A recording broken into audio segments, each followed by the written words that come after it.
Hello बच्चों, कैसे हैं आप सब। आज हम कक्षा 8 के इतिहास को पढ़ेंगे। इतिहास की पाठ्य पुस्तक का नाम है आधुनिक भारत। अध्याय 5 में है शिल्प और उद्योग। इसे हम पहले भी पढ़ चुके हैं, इसका कुछ भाग हम पढ़ चुके हैं। आज उसका जो बाकी भाग रह गया था उसे हम पूरा करेंगे।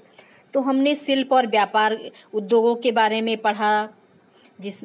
ये है सूरत का बंदरगाह जिसमें व्यापारिक जहाज़ों को दिखाया गया। भारतीय कपड़े और विश्व बाजार के बारे में पढ़ा, जाना कि किस तरह से भारतीय कपड़े पूरे विश्व में मशहूर थे, लोकप्रिय थे। यूरोप के बाजारों में भारतीय कपड़ों के बारे में हमने जाना। देखिए कितने सुंदर क्वालिटी के कपड़े होते थे उस समय। पूरे विश्व में भारतीय कपड़ों की बहुत मांग थी और यूरोप में किस तरह से कपड़े के निर्माण के लिए मशीनों का प्रयोग किया गया उसके बारे में हमने देखा।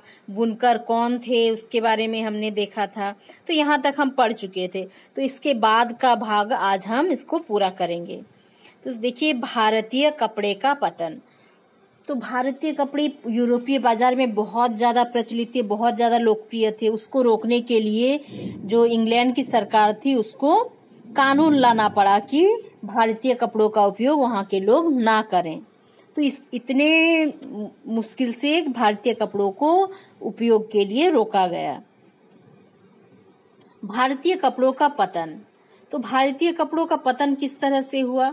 इंग्लैंड में बने सूती कपड़े में 19वीं सदी की शुरुआत तक भारतीय कपड़े को अमेरिका, यूरोप और अफ्रीका के परंपरागत बाजारों से बाहर कर दिया गया और इंग्लैंड में भी सूती कपड़े बनने लगे। और 19वीं सदी के शुरुआत में जो भारतीय कपड़े थे उनको अमेरिका, यूरोप और जो अफ्रीका के जो परंपरागत बाजार थे वहां से बाहर कर दिया गया था, क्योंकि भारत का कपड़ा के साथ उनके कपड़े कंपेयर नहीं कर पा रहे थे। लोग उसी को, भारतीय कपड़ों को ज़्यादा पसंद कर रहे थे और इसी डर से उनका जो व्यापारियों का बाजार था वो कम होता जा रहा था और इसी डर से भारतीय कपड़ों को वहाँ से बाहर कर दिया गया।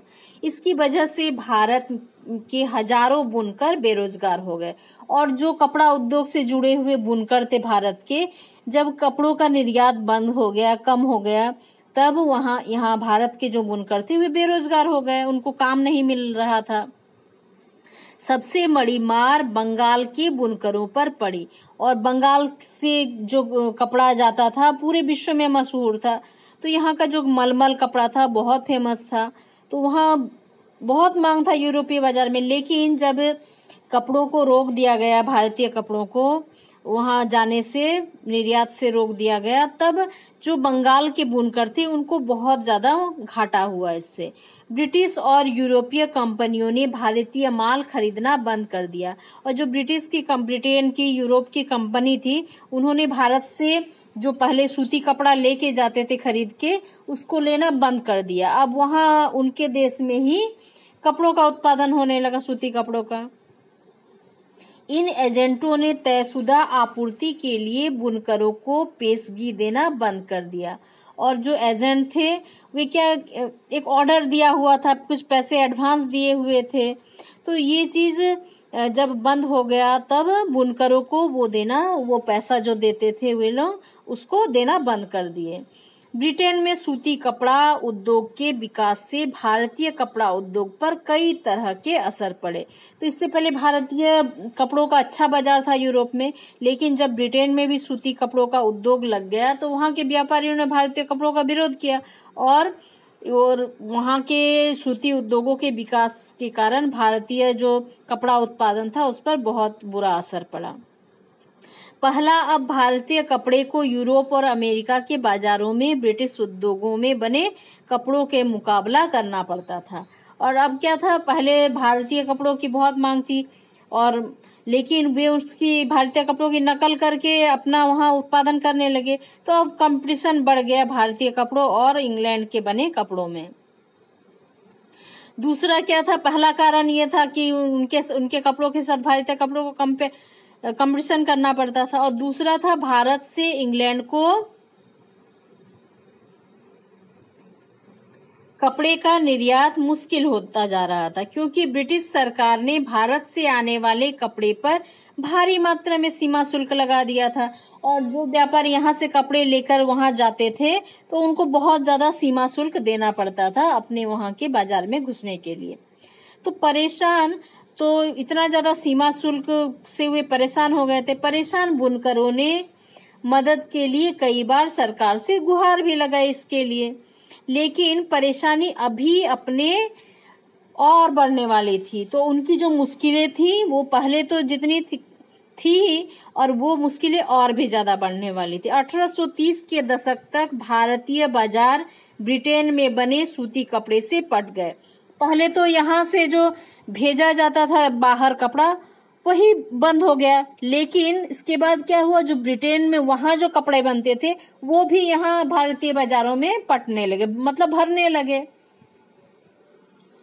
तो अंग्रेजों का शासन था, वो तो अपना मनमर्जी करेंगे ही, तो वे लोग क्या करने लगे, वहां से सूती कपड़े लाकर भारतीय बाजारों में बेचने लगे। तो इसके पश्चात 1880 के दशक तक स्थिति यह हो गई कि भारत के लोग जितने सूती कपड़ा पहनते थे उसमें से 2/3 ब्रिटेन का बना होता था और बाजारों में वहां के ब्रिटेन के कपड़ों की ही भरमार थी। तो जो भारतीय लोग भी क्या करते थे, ब्रिटेन से आए हुए कपड़े को ही पहनते थे।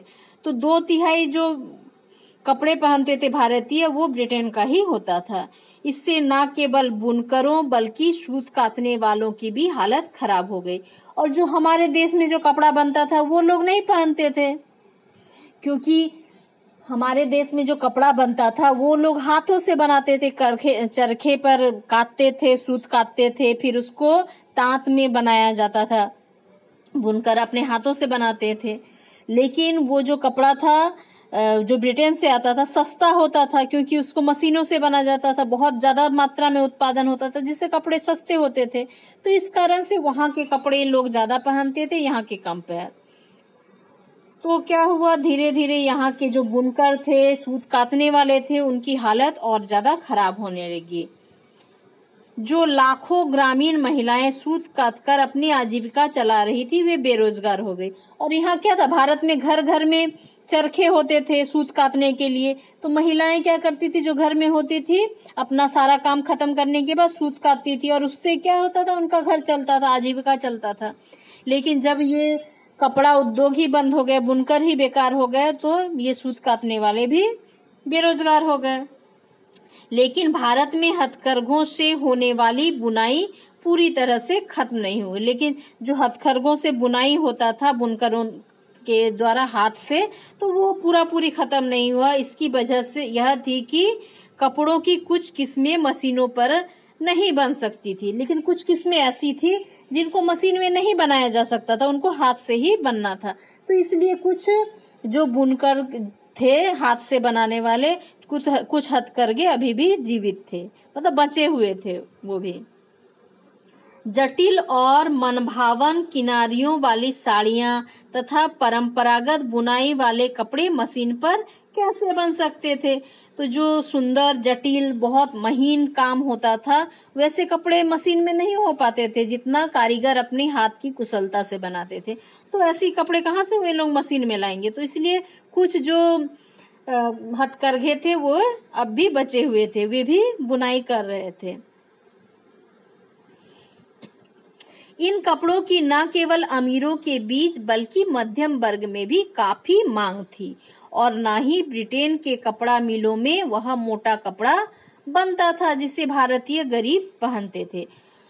और भारत में जो गरीब लोग होते थे वे मोटा कपड़ा पहनते थे, मोटा सूती पहनते थे, तो वो थोड़ा सस्ता होता था, और वैसा कपड़ा तो ब्रिटेन के मिलों में नहीं बनता था। इसलिए जो गरीब लोग होते थे भारतीय कपड़ा ही पहनते थे। और साथ ही कुछ जो अमीर वर्ग के लोग थे या फिर मध्यम वर्ग के लोग थे, वे बहुत सुंदर जो हाथों से बने हुए जो अच्छा जटिल काम होता था, महीन काम होता था, वैसे कपड़े ही पहनते थे, और वो भी मशीन में नहीं बनते थे। तो इस कारण से कुछ जो बुनकर थे वे उनका काम चल रहा था।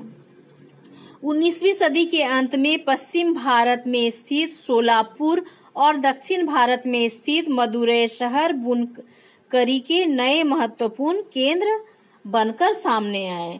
तो इस कारण से क्या हुआ कि 19वीं सदी का अंत तक, प्रारंभ में तो उनका हालत खराब था, जो बुनकर थे। लेकिन धीरे धीरे स्थिति में थोड़ा सुधार हुआ और 19वीं सदी के अंत तक जो सोलापुर शहर है और दक्षिण भारत का मदुरई शहर है वो बुनकर के बुनाई का केंद्र बन गया। बाद में राष्ट्रीय आंदोलन के दौरान महात्मा गांधी ने भी लोगों से आह्वान किया कि वे आयातित कपड़ों का बहिष्कार करें और हाथ से बुने कपड़े पहने।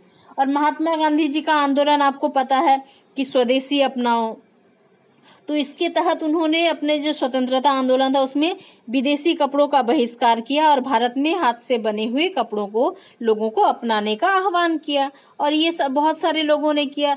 जो विदेशी कपड़े थे उनको गली गली में जला दिया गया जमा करके, तो और इस तरह से विरोध प्रदर्शन किया गया। इस तरह खादी राष्ट्रवाद का प्रतीक बनती चली गई और जो भारत का जो खादी वस्त्र था वो हमारे राष्ट्रीय आंदोलन का एक प्रतीक चिन्ह भी बन गया।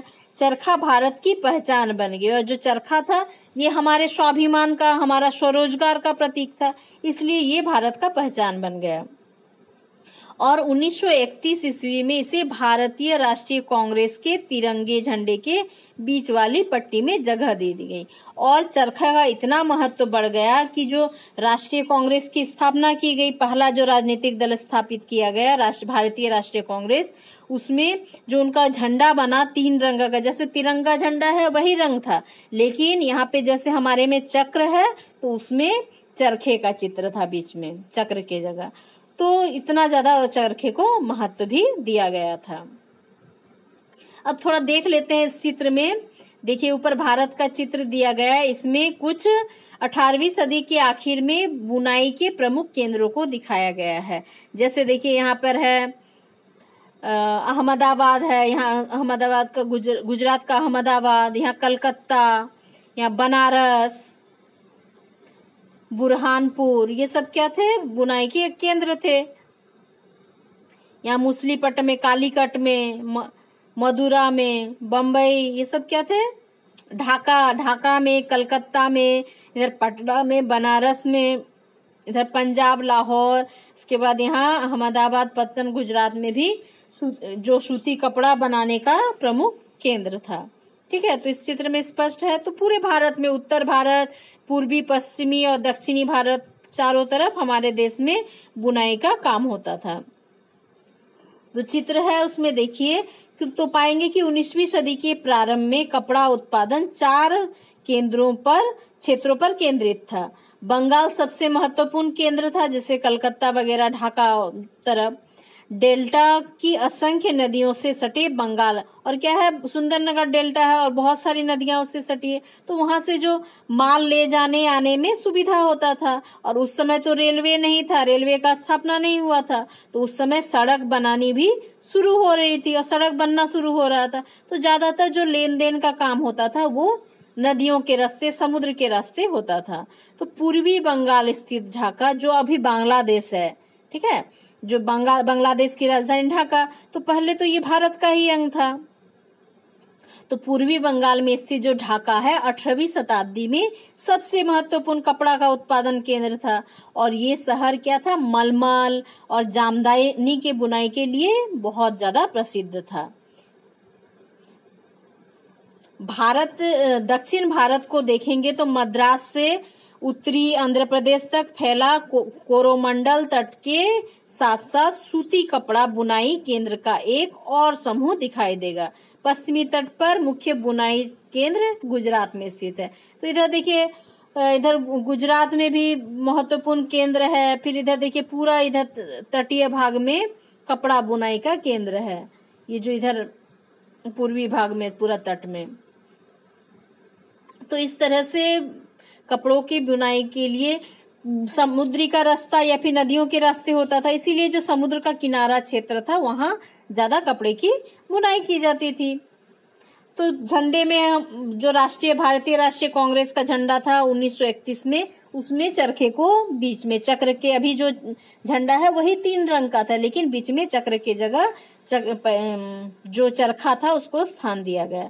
आजीविका के साधन खो चुके थे, बहुत सारे बुनकर तो खेतीहर मजदूर बन गए थे। तो जब काम नहीं मिल रहा था तो जो बुनकर थे, जो काम मिल रहा था वही कर रहे थे, तो खेतों में भी वे काम कर रहे थे, मजदूरी कर रहे थे। कुछ नए काम की तलाश में शहरों की ओर चले गए और बहुत से देश के बाहर अफ्रीका और दक्षिण अमेरिका के बागानों में काम करने चले गए। तो जो बहुत सारे बुनकर थे काम की तलाश में शहरों में चले गए और कुछ जो थे अफ्रीका चले गए, अफ्रीका दक्षिण अफ्रीका में जो बागान हैं वहाँ काम करने चले गए, क्योंकि काम तो चाहिए ही, तभी उनका परिवार चलेगा। और जब बुनाई में काम नहीं मिल रहा तो कुछ तो काम करना है। इसीलिए गांधी जी ने इस चरखे को इतना महत्व दिया, क्योंकि इतने सारे लोग इस बुनाई के पेशे से निर्भर थे और इनकी आजीविका चलती थी। और इसीलिए गांधी जी ने चरखे को फिर से अपनाने को और विदेशी कपड़े को त्याग करने का आह्वान किया था। इसमें से कुछ हथकरघा बुनकरों को बम्बई, अहमदाबाद, नागपुर, शोलापुर में खुले नए कपड़ा कारखानों में नौकरी भी मिल गई और कुछ बुनकरों को नौकरी मिल गई जो शोलापुर में, नागपुर, अहमदाबाद में सब में कपड़ा मिल खोला गया, वहां उनको काम मिल गया। अब उनके जीवन में परिवर्तन आने लगा। जो बुनकर थे उनके जीवन में काफी परिवर्तन आने लगा। सूती कपड़ा मिलों का उदय। तो भारत की पहली सूती कपड़ा मिल 1854 ईस्वी में बम्बई में स्थापित की गई। जब विदेशों से मशीनों से कपड़ा आने लगा, वो सस्ता होता था, तो भारत में भी कपड़ा मिल का उद्घाटन हो गया और जो कपड़ा पहले हाथों से लोग घरों में बनाते थे वो अब मिलों में बनने लगा।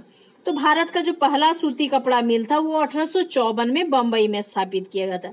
यह कताई मिल थी। इसमें कताई करने, सूते को काटने का काम किया जाता था। 19वीं सदी की शुरुआत से ही भारत से इंग्लैंड और चीन से को होने वाले कच्चे कपास के निर्यात के लिए बम्बई एक महत्वपूर्ण बंदरगाह था और बम्बई के जो बंदरगाह था उसी से होते हुए कच्चे कपास का निर्यात किया जाता था यूरोपीय देशों में। बम्बई पश्चिम भारत की काली मिट्टी वाली उस विशाल पट्टी के निकट था जहां कपास की खेती की जाती थी और कपास की खेती के लिए काली मिट्टी बहुत अच्छी होती। काली मिट्टी में कपास का उपज अच्छा होता है। तो जो बम्बई का आसपास का क्षेत्र था बहुत एक विशाल पट्टी था जहां पर काली मिट्टी मिलती थी और वहां कपास का उत्पादन होता था, इसलिए वहां से कपास को भेजना आसान होता था। जब वहां सूती कपड़ा मिलों की स्थापना हुई तो उन्हें कच्चा माल आसानी से मिलने लगा। इसीलिए बम्बई में स्थापित किया गया पहला सूती कपड़ा मिल, क्योंकि वहां कच्चा माल जो कपास है, जो सूती कपड़े के लिए कच्चा माल क्या है, कपास है। कपास वहां आसानी से मिलने लगा। कताई विभाग में ज्यादातर मजदूर महिलाएं होती थी, तो महिलाएं इस काम में एक्सपर्ट होती थी। पहले भी वे घरों में चरखों में सूत काटने का काम करती थी, धागे को काटने का। तो इसलिए जो कताई विभाग था उसमें ज्यादातर महिलाएं ही थी, जबकि बुनकर पुरुष होते थे और बुनाई करने का काम कौन करते थे, पुरुष मजदूर करते थे। सन 1900 तक आते आते बम्बई में 84 कपड़ा मिलें चालू हो गई और धीरे धीरे कपड़ा मिलों की संख्या बढ़ने लगी और 1900 तक आते आते क्या हुआ, साल 1900 तक 84 कपड़ा मिल बन गया था। उनमें से बहुत सारे मिले पारसी और गुजरात व्यवसायियों ने खोले थे। तो ज्यादातर कौन थे, गुजराती व्यवसायी थे और पारसी थे, जो चीन के साथ व्यापार के जरिए काफी पैसा कमा चुके थे। और उनको वे किसके साथ ज्यादा व्यापार करते थे, चीन के साथ, और उस चीन के साथ व्यापार कर करके वे काफी अमीर हो गए थे, इसलिए उन्होंने कपड़ा मिल खोल लिया था। इस दौरान दूसरे शहरों में भी कई कारखाने खोले गए। बम्बई में खोलने का मुख्य कारण क्या था कि वहां पर कच्चा माल आसानी से मिल जाता था, लेकिन धीरे धीरे दूसरे शहरों में भी ऐसे कारखाने खोले जाने लगे। अहमदाबाद में पहला कारखाना 1861 में खुला। अगले ही साल संयुक्त प्रांत स्थित कानपुर में भी एक कारखाना खुल गया। ठीक है, तो पहला जो अहमदाबाद में, पहला गुजरात अहमदाबाद में 1861 में कारखाना खुला और उसके बाद कानपुर में भी कारखाना खुल गया। देखिए क्या है, महिलाएं ही ज्यादा हैं। ये लोग क्या कर रही है, एक कपास कारखाना में काम करती मजदूर महिलाएं, ये लोग सूत काटने का काम करती, तो महिलाएं से ज्यादा लिया जाता था सूत काटने का काम। तो इस तरह से काम होता था। कारखाना कानपुर में भी कारखाना खुल गया सूत मिल का। सूती कपड़ा मिल की बढ़ती संख्या के कारण मजदूरों की मांग भी बढ़ने लगी। अब जब सूती कपड़ा के मिल खुलने लगे, जैसे मुंबई में 84 मिल खुल गए थे, तो उससे क्या हो गया कि जो बुनकरों की मांग भी बढ़ गई, मजदूरों की मांग बढ़ गई, महिलाएं जो काटने वाले थी उनका भी जरूरत ज्यादा बढ़ गया, मांग बढ़ने लगी। तो वैसे लोगों को नौकरी भी मिलने लगा। हजारों गरीब काश्तकार, दस्तकार और खेतीहर कामगार कारखानों में काम करने के लिए शहरों की ओर आने लगे, और जो काश्तकार थे और जो खेतों में काम करते थे वैसे लोग कारखानों में काम करने के लिए शहरों की ओर आने लगे। प्रारंभिक कुछ दशकों के दौरान भारतीय कपड़ा कारखानों को बहुत सारी समस्याओं को जूझना पड़ा, क्योंकि उस समय अंग्रेजों का शासन था, तो अंग्रेज काफी कड़ा कानून बना देते थे, क्योंकि उनको अपने देश से लाए कपड़ों को बाजार में बेचना था, इसीलिए काफी कड़ा कानून उनके खिलाफ था। इसलिए जो कारखाने थे उनको काफी समस्याओं से जूझना पड़ता था। सबसे पहली समस्या तो यह थी कि ज्यादातर देशों में सरकारी आयातित वस्तुओं पर सीमा शुल्क लगाकर अपने देश को औद्योगिकरण को बढ़ावा देती थी। और ज्यादातर देश क्या था कि जो बाहर से जो कपड़ा आता था उस पर ज्यादा शुल्क लगा देते थे, सीमा शुल्क लगा देते थे, जिससे कि बाहर से कपड़ा कम आए और वहां के देशों से कपड़ा ज्यादा चले। तो इस कारण से काफी ज्यादा आयात शुल्क देना पड़ता था, निर्यात के लिए बहुत ज्यादा शुल्क चुकाना पड़ता था, तो इससे भी उनको समस्या होता था।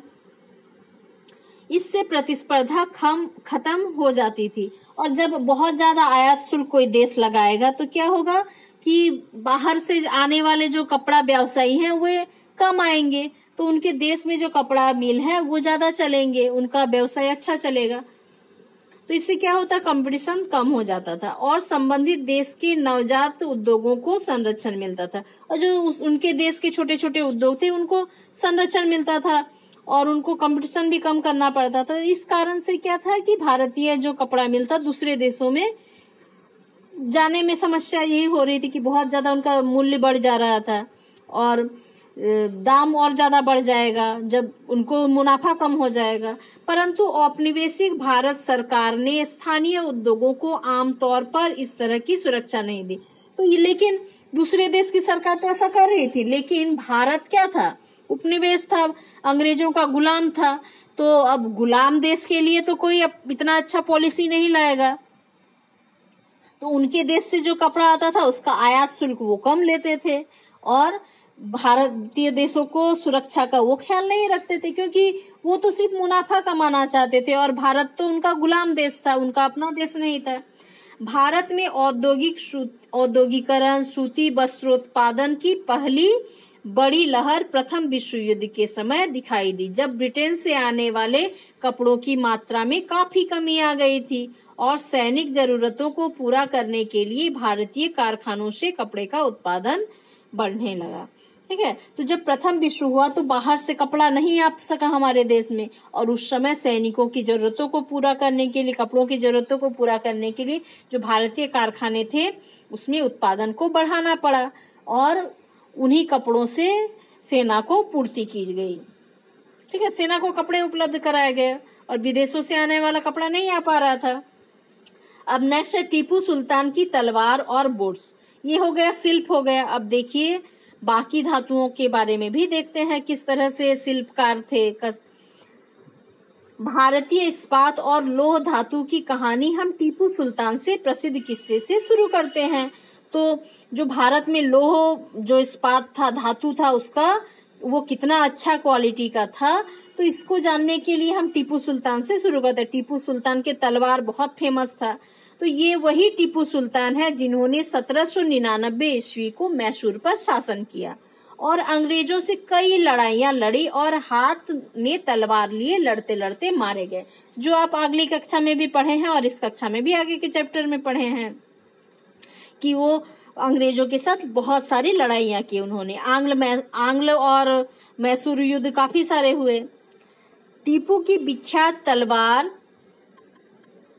कभी इंग्लैंड के संग्रहालय की बहुमूल्य संपत्ति थी। तो टीपू का जो तलवार था, विख्यात तलवार था, उसको इंग्लैंड में संग्रहित करके रखा गया था, वो एक बहुमूल्य संपत्ति के रूप में। लेकिन कुछ साल पहले इसे भारत लाया जा चुका, क्यों? जो ये भारत की संपत्ति है, लेकिन इसको इंग्लैंड में ले रखा गया था, इसलिए इसको भारत वापस ले आया गया। क्या आप जानते हैं कि टीपू सुल्तान की तलवार इतनी खास क्यों थी? क्यों इतनी खास थी कि वे इंग्लैंड के लोग अब जो संग्रहालय है वो बहुमूल्य संपत्ति के तरह उसको रखते थे? दरअसल इस तलवार की धार इतनी सख्त और पैनी थी कि दुश्मन के लोह कवच को आसानी से चीर सकती थी। और पहले लोग अपने को बचाने के लिए लोहे का कवच पहनते थे युद्धों में, लड़ाइयों में, लेकिन टीपू सुल्तान की तलवार इतनी तेज थी कि वो लोहे को भी काट सकती थी। इसलिए ये जो तलवार था इतना खास था। तो इस तलवार में यह विशेषता कार्बन की अधिक मात्रा वाली बुट्स नामक स्टील के कारण पैदा हुई थी। तो इसका गुण ऐसा क्यों था?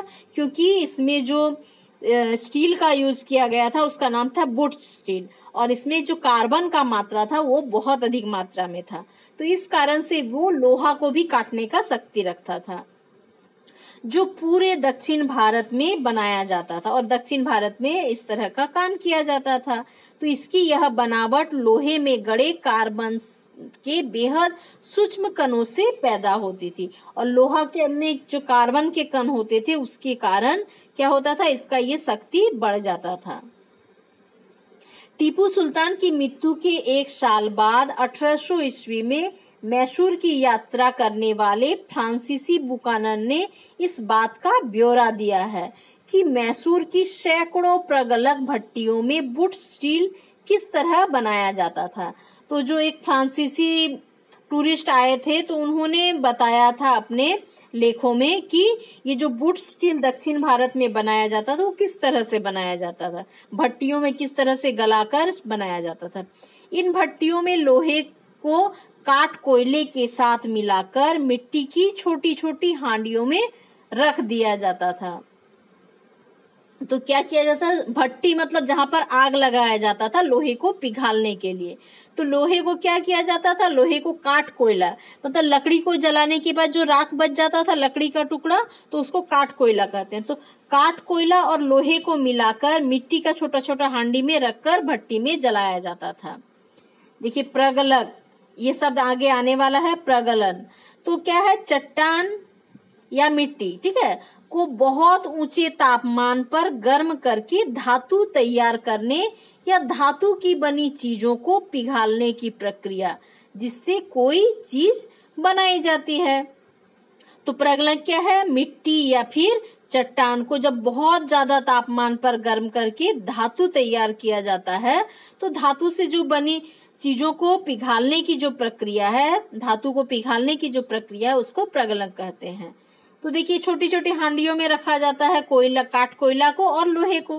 तापमान के जटिल उतार चढ़ाव को नियंत्रित करते हुए प्रगलक इस्पात की सिल्लियां तैयार कर लेते हैं, जिनका न केवल भारत बल्कि पश्चिम और मध्य एशिया में भी तलवार बनाने के लिए इस्तेमाल किया जाता है।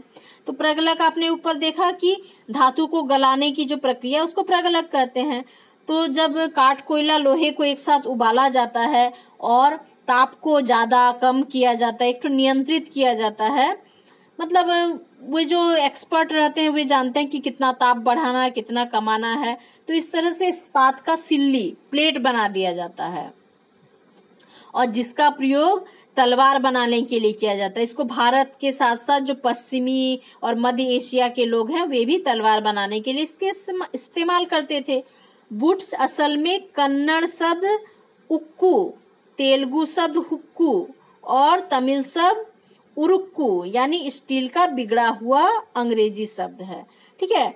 तो बुट्स असल में क्या है, कन्नड़ शब्द क्या है, उक्कू नाम से उक्कू है, तेलुगु हुक्कू और तमिल उरुक्कू। तो ये भारतीय नाम है, दक्षिण भारतीय नाम है, ये अलग अलग भाषाओं में ये नाम है, लेकिन इसको अंग्रेजी में अलग करके बुट्स नाम दिया गया, ठीक है। और ये स्टील का बिगड़ा हुआ नाम है।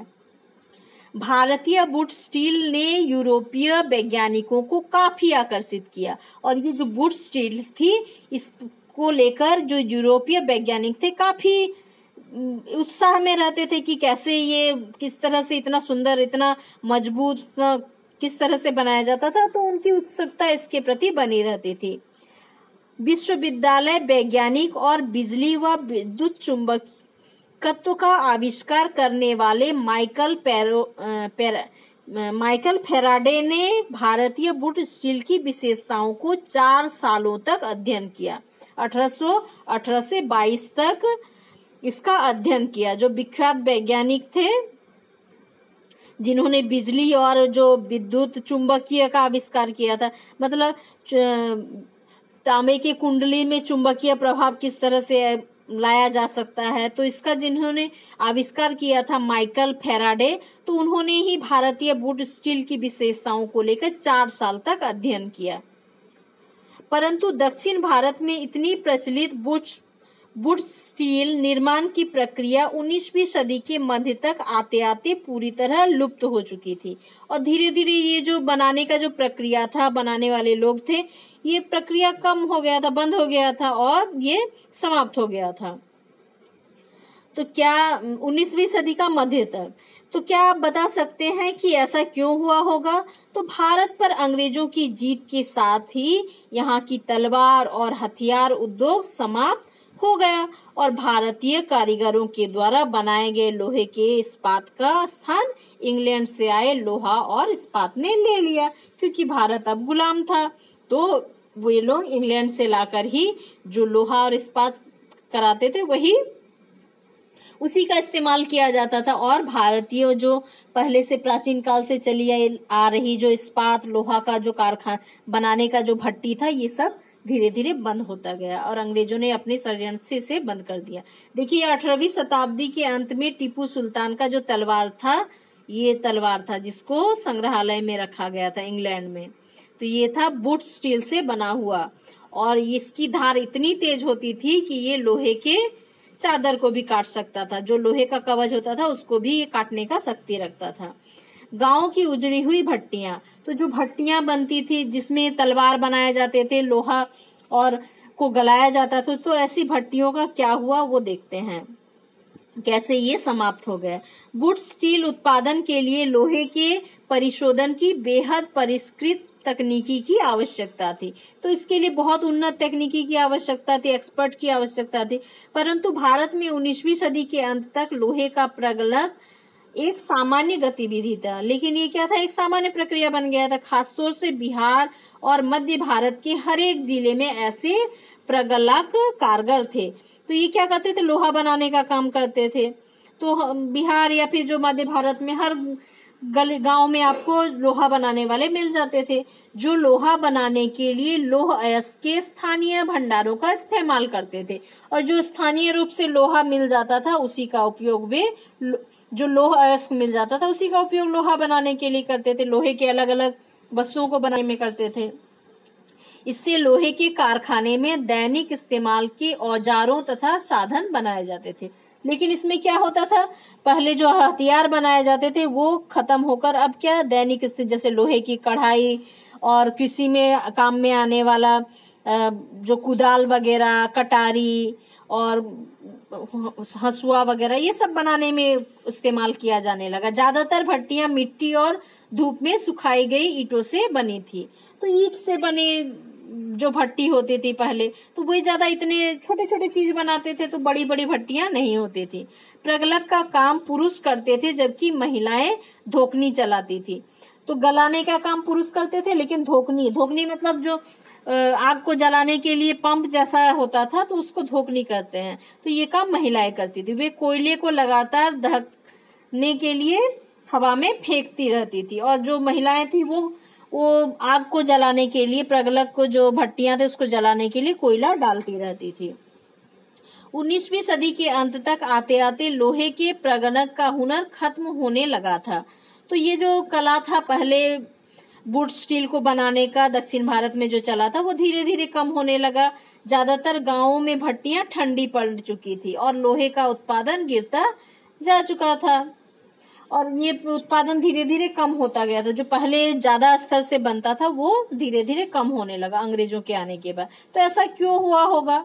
तो इसकी एक वजह तो नए वन कानून ही थे, जिससे बारे में आप अध्याय 4 में पढ़ ही चुके हैं। पहले आप पढ़ चुके हैं वन कानून कि अंग्रेज क्या कर दिए थे कि वनों से कोई लकड़ी नहीं काट सकता, वनों में बिना परमिशन नहीं जा सकता। तो ये सारे कानूनों के कारण धीरे धीरे ऐसी जो भट्टियां थी ठंडी पड़ने लगी।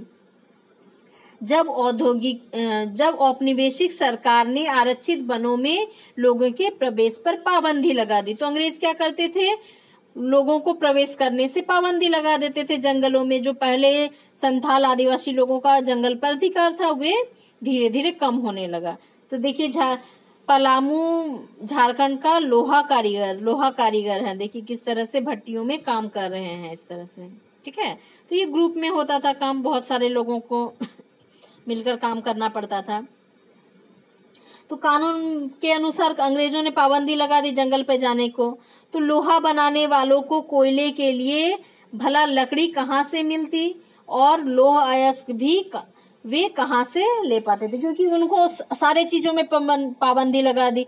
जो खदान थे वहां से जहां से लोह अयस्क प्राप्त होता था उस पर भी पाबंदी लगा दी, और जो लकड़ी कोयला को मिलाकर लोहे में वुड स्टील बनाया जाता था वो भी नहीं हो पा रहा था। तो वन कानून को नजरअंदाज करते हुए वे अक्सर चोरी छिपे जंगलों में जाकर लकड़ी इकट्ठा कर लेते थे जो लोहार थे। परंतु लंबे समय तक केवल इसी तरह का कारोबार जारी नहीं रखा जा सकता। थोड़ा बहुत तो किया जा सकता है लेकिन बड़े स्तर पर नहीं किया जा सकता। चोरी छुपे कितना चोरी करेंगे। इस कारण बहुत सारे कारीगरों ने यह पेशा छोड़ दिया। और जब देखा धीरे धीरे कि बहुत सारी परेशानियां आ रही हैं, तो ये जो लोहार थे, ये कारीगर थे, उन्होंने अपना कारोबार बंद कर दिया, ठीक है, और वे जारी नहीं रख सके। इस कारण बहुत सारे कारीगरों ने पेशा छोड़ दिया और आजीविका के दूसरे साधन तलाशने लगे। कुछ क्षेत्रों में सरकार ने जंगलों में आवाजाही की अनुमति दे दी। तो कुछ क्षेत्रों में क्या था, परमिशन था जंगलों में जाने के लिए, लेकिन प्रगलकों को अपनी प्रत्येक भट्टी के लिए वन विभाग को बहुत सारी भारी रकम कर चुकाना पड़ता था और बहुत ज्यादा उसके लिए वे लोग टैक्स लेते थे भट्टी मालिकों से जो भट्टी चलाते थे।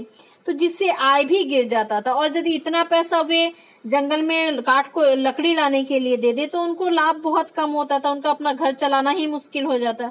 तो 19वीं सदी के आखिर तक ब्रिटेन से लोहा और इस्पात का आयात भी होने लगा था। और क्या था, 19वीं सदी का जो आखिर समय था, तो ब्रिटेन के क्या चाहते थे, अंग्रेज चाहते थे कि वे व्यापारी थी और वे चाहते थे अपने देश का विकास करने। तो वे अपने देश से ही इस्पात का और लोहा का आयात करती थी जिससे उनके देश को लाभ हो। तो भारतीय लोहार भी घरेलू बर्तन और औजार आदि बनाने के लिए आयातित लोहा का ही इस्तेमाल करते थे, क्योंकि यहाँ जो लोहा उत्पन्न होता था, लोहा अयस्क था, उसको बहुत सारे कानूनी बंदिशें थी, इसलिए जो आयातित लोहा था उसी का उपयोग भारतीय लोहार भी करने लगे। इसकी वजह से स्थानीय प्रगलकों को बहुत द्वारा बनाए जा रहे लोहे की मांग कम होने लगी और इस तरह से जो स्थानीय जो प्रगलक बनाते थे, जो भट्टियों में लोहा गलाते थे, उनकी मांग भी कम होने लगी। और 20वीं सदी की शुरुआत तक लोहा और इस्पात बनाने वाले कारीगरों के सामने बहुत सारी चुनौतियां खड़ी हो गई और अब उनको जो विदेशों से आने वाले लोहा इस्पात थे उसके साथ कंपटीशन करना पड़ता था। तो इस तरह से उनकी मुश्किलें बढ़ती ही जा रही थी। मध्य भारत का एक गांव जहां लोह प्रगलक का अगरिया समुदाय रहता है, देखिए लोहार समुदाय का लोग यहाँ रहते हैं, उस जगह को दिखाया गया। इस तरह से छोटे छोटे झोपड़ियों में वे लोग रहते थे। एक व्यापक उद्योग।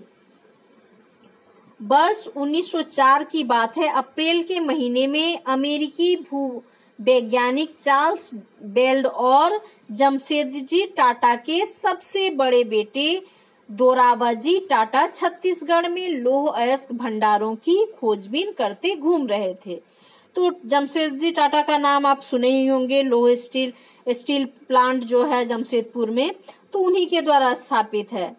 तो 1904 का बात है, वो अप्रैल महीने में जो अमेरिका भूवैज्ञानिक चार्ल्स बेड थे और जमशेदजी के जो बड़े बेटे थे दोराबजी टाटा, तो वे लोग छत्तीसगढ़ में लौह अयस्क की खोज में थे ताकि कारखानों के लिए कच्चा माल उपलब्ध हो। वे भारत में एक आधुनिक लौह एवं इस्पात संयंत्र लगाने के लिए अच्छे लौह अयस्क के भंडार की तलाश में कई महीने और काफी सारा पैसा खर्च कर चुके थे। ठीक है, तो वे लोग अपने कंपनी के लिए अच्छा लौह अयस्क कच्चा माल चाहते थे, जिसके लिए अच्छे क्वालिटी के लोहा के लिए वे तलाश में थे, जिसके लिए वे काफी घूम रहे थे और पैसे भी खर्च कर रहे थे। जमशेदजी टाटा भारत में बड़ा लौह और इस्पात कारखाना लगाने के लिए अपनी संपत्ति का बड़ा भाग खर्च करने को तैयार थे और वे एक आधुनिक लौह इस्पात संयंत्र खोलना चाहते थे और इसके लिए उन्होंने अपनी संपत्ति का एक बड़ा भाग भी खर्च कर लिया था इसकी खोज में और इसमें किस तरह से लगाया जाए, इसके लिए उन्होंने काफी खर्च कर दिया था। लेकिन इसके लिए पहली शर्त यह थी कि उम्दा लौह अयस्क भंडारों का पता लगा लिया जाए और इसके लिए वे क्या चाहते थे कि अच्छे जो उम्दा लौह अयस्क के भंडार चाहते थे, जिससे उनके प्लांट के लिए सप्लाई हो सकती है। देखिए ये टिस्को का चित्र है, टाटा आयरन एंड स्टील। ठीक है, ये जमशेदपुर का दृश्य है। तो जब प्रारंभिक समय में जब स्टील प्लांट लगाया जा रहा था, उस समय अच्छे किस्म के लौह अयस्क के भंडार के लिए खोजबीन चल रहा था। एक दिन कई घंटे तक जंगल की खाक छानने के बाद बेल्ड और दोराबजी एक छोटे से गांव में जा पहुंचे। तो जो साइंटिस्ट थे बेल्ड और जो जमशेदजी के बड़े बेटे थे दोराबजी, वे लोग घूमते घूमते इसकी खोज में एक गांव में पहुंचे। वहां उन्होंने देखा कि कुछ स्त्री पुरुष टोकरियों में भरकर लौह अयस्क ले जा रहे हैं। उन्होंने क्या देखा कि कुछ स्त्री पुरुष छोटे छोटे टोकरियों में भरकर लौह अयस्क ले जा रहे हैं। वे अगरिया समुदाय के लोग थे। अगरिया कौन थे? जो लोहा को गलाने का काम करते, तो वैसे समुदाय के लोग थे। जब उनसे पूछा गया कि वे अयस्क कहाँ से लाए हैं, तो उन्होंने दूर स्थित एक पहाड़ी की ओर अंगुली उठा दी और उन्होंने बताया कि दूर एक पहाड़ी है, वहीं से हम लौह अयस्क ला रहे हैं। बेल्ड और दोराबजी घने जंगलों से होते हुए काफी देर बाद उस पहाड़ी पर जा पहुंचे। पहाड़ी का अध्ययन करने के बाद बेल्ड ने बताया कि उन्हें जिस चीज की तलाश थी वह मिल चुकी है। जिस अच्छे क्वालिटी के लौह अयस्क की वे तलाश में थे, वे उनको मिल चुके हैं। जो साइंटिस्ट थे उन्होंने बताया बेल्ड। रजहारा पहाड़ियां दुनिया के सबसे बेहतरीन लौह अयस्क भंडारों में से एक थी। तो जो अहरिया फैमिली थी, जो लोकल लोग थे, उनको पता था कि कहाँ अच्छा लौह अयस्क मिलता था, क्योंकि वो उनको अनुभव था। तो ये अनुभव से इनको भी लाभ हुआ और जो रजहारा पहाड़ी है वहाँ दुनिया का सबसे अच्छा लौह अयस्क का भंडार है और उसकी खोज इन्होंने कर ली थी। देखिए इस चित्र में दिख रहा है ना, जो प्रारंभिक समय में जो स्टील प्लांट बन रहा है टिस्को। ठीक है, टिस्को में एक नए विद्युत और बॉयलर संयंत्र का निर्माण। ये जमशेदपुर में 1919 का दृश्य है। तो उस समय जो संयंत्र बन रहा था बॉयलर, जिसमें गर्म किया जाए लौह अयस्क को गलाने के लिए, तो उसका संयंत्र तैयार हो रहा था। देखिए उस समय लोग किस तरह से काम कर रहे थे। लेकिन यहाँ एक परेशानी थी कि यह सूखा इलाका था। ये जो इलाका था वो पहाड़ी इलाका, वो सूखा था और कारखाना चलाने के लिए आसपास कहीं पानी नहीं था। लेकिन कारखाना चलाने के लिए बॉयलर को चलाने के लिए पानी चाहिए। तो उसके लिए क्या किया गया, इस कारण कारखाना लगाने के लिए सही जगह के बारे में टाटा की तलाश जारी रही। तो कहाँ पे ये प्लांट लगाया जाए, कारखाना लगाया जाए, इसके लिए वे सही जगह की खोज करने लगे। अगरिया समुदाय के लोगों ने ही लौह अयस्क का एक और स्रोत तलाश करने में मदद की और जो अहरिया समाज के लोग थे, लोहार थे, तो उन्होंने ही बताया, क्योंकि वो आसपास के इलाके से परिचित थे, उनको पता था कि कहाँ अच्छा लौह अयस्क मिलता है। तो उन्होंने ही बताया कि और लौह अयस्क कहाँ मिल सकता है, जहाँ के बाद में भिलाई स्टील संयंत्र को अयस्क की आपूर्ति की गई और वहीं से जो भिलाई स्टील प्लांट था वहां पर लौह अयस्क का सप्लाई किया गया। कुछ साल बाद स्वर्णरेखा नदी के तट पर बहुत सारा जंगल साफ करके फैक्ट्री एवं औद्योगिक नगर बसाने के लिए जगह बनाई गई। उसके बाद पानी की आवश्यकता के लिए उनको स्वर्णरेखा नदी मिल गया। स्वर्णरेखा नदी के किनारे जो जंगल थे आसपास उसको काटकर साफ किया गया और उस नदी के किनारे एक औद्योगिक शहर बनाया गया और फैक्ट्री बनाया गया। इस शहर को जमशेदपुर के नाम दिया गया और ये जो शहर था उसको जमशेदपुर नाम दिया गया, जो आज टाटा या जमशेदपुर के नाम से प्रसिद्ध है। इस स्थान पर लौह अयस्क भंडारों के निकट ही पानी भी उपलब्ध था और ये जो स्थान है उसके आसपास जो लौह अयस्क का भंडार है वहाँ पानी भी उपलब्ध था और पानी कारखाने के लिए बहुत आवश्यक है। जहाँ Tata iron and steel company TISCO की स्थापना हुई, जिसमें 1912 ईस्वी में स्टील का उत्पादन होने लगा और स्थापना के बाद 1912 से स्टील का उत्पादन शुरू हो गया। टिस्को की स्थापना बहुत सही समय पर हुई थी।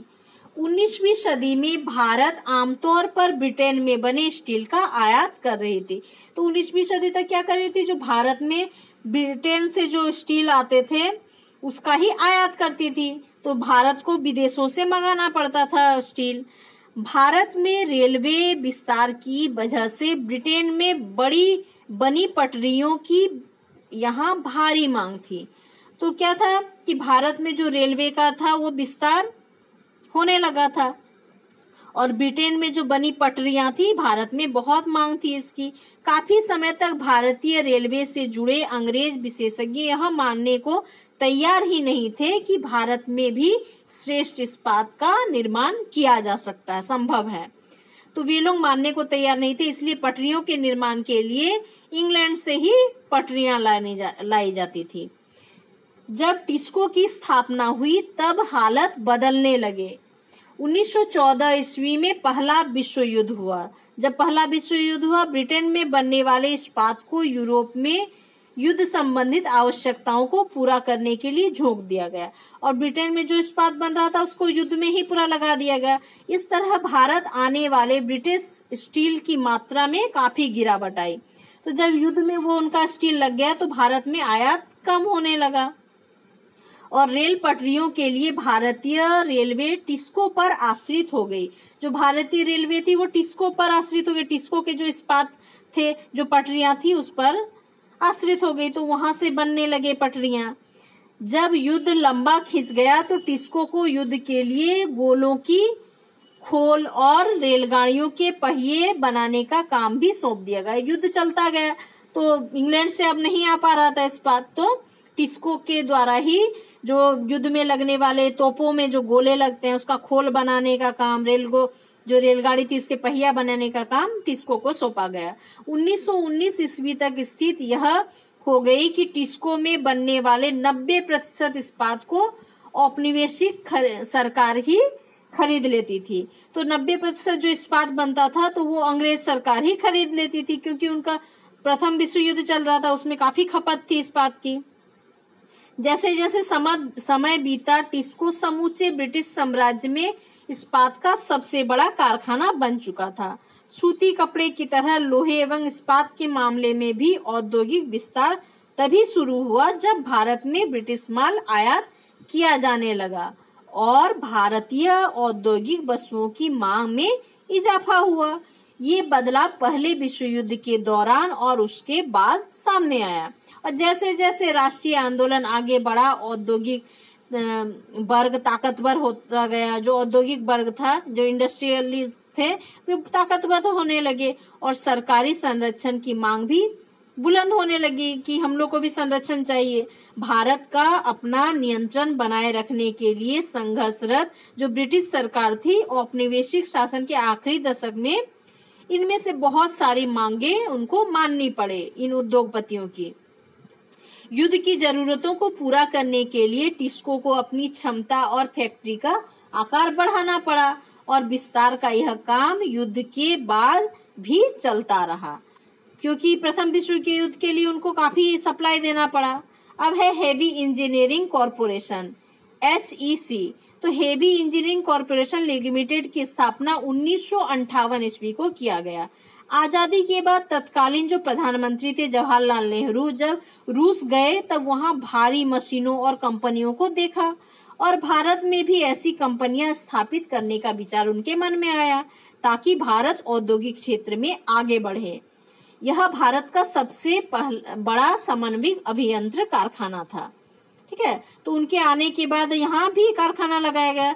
Heavy machine building plant, HMBP, foundry forge plant, FFP और heavy machine tools plant, HMTP, heavy engineering corporation limited की महत्वपूर्ण इकाइयां थे। तो इस तरह से बहुत सारे उसके ब्रांचेस बनाए गए। देश में उद्योगों के लिए आवश्यक विशाल और पूंजीगत उपकरणों के उपलब्ध कराने के लिए इन संयंत्रों को महत्वपूर्ण योगदान था। बड़े बड़े जो पूंजीगत उपकरण थे, मशीन थे, उनका निर्माण यहाँ किया जाने लगा। HEC इस्पात, खनन, रेलवे, ऊर्जा, रक्षा, अंतरिक्ष अनुसंधान, परमाणु, सामरिक क्षेत्रों के लिए भारत में पूंजीगत उपकरणों की आवश्यकता आपूर्ति का एक ये साधन बन गया। इसकी स्थापना रूस के चेकोस्लोवाकिया की सहायता से किया गया। ये जो हेवी इंजीनियरिंग कॉरपोरेशन था इसका स्थापना रूस के सहायता से किया गया था। HEC की मदर ऑफ ऑल इंडस्ट्री भी कहा जाता था। जो ये HEC है इसको मदर ऑफ ऑल इंडस्ट्री, जितने भी इंडस्ट्री है उसकी माँ कहा जाता था हेवी इंजीनियरिंग कॉरपोरेशन को। ठीक है, क्योंकि इससे काफी बड़े बड़े जो मशीनी निर्माण होता था तो इसी के द्वारा। देखिए यहाँ चित्र दिया गया है, हेवी इंजीनियरिंग कॉरपोरेशन लिमिटेड का चित्र है, जो फैक्ट्री था उसका चित्र है। देखिए बनाए गए, उसके द्वारा बनाए गए ये जो रेलवे के रेल के जो पटरियां हैं, ये डिब्बे हैं, उन्हीं के द्वारा बनाया गया है HEC के द्वारा। तो इस तरह से ये चैप्टर कंप्लीट हुआ आपका। इसको अच्छे से पढ़ेंगे और समझने का कोशिश करेंगे और कोई दिक्कत हो तो मुझे कमेंट करके कहेंगे। तो आज के लिए इतना ही। Thank you.